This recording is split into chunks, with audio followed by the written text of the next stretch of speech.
Well, that former shock trauma security guard had been accused of impersonating a police officer and raping a woman. But at a hearing today, all the charges against him were dropped. And WJZ is live.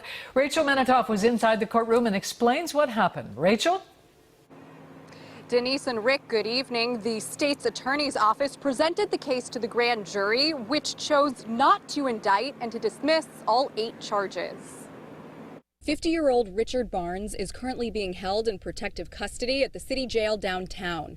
WJZ spoke with his attorney, James Rhodes, outside the Maryland District Courthouse. He was on his way over to deliver the news to his client that all charges against him had been dropped. I don't believe the charges should have ever been brought. Barnes had been charged with rape and impersonating a police officer.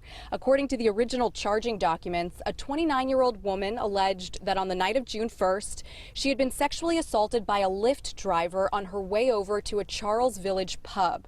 She went on to say that Barnes showed up to the scene, identified himself as a police officer, drove her to another location and raped her. This clearly was a case where a young lady made some decisions that she later regretted and for whatever reason chose to make up a story about a rape and sexual allegations that occur with 2 different men. Barnes' attorney says that his client's job at the University of Maryland, Baltimore has since been terminated. The stigma of a sexual allegation such as this one, it probably will carry for the rest of his life.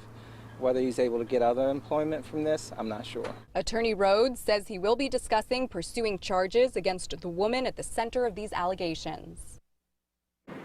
Barnes should be released at some point today or early tomorrow. His attorney says the reason he was placed in protective custody is because he was receiving threats related to the nature of the charges against him. We're live from District Court. I'm Rachel Menitoff for WJZ.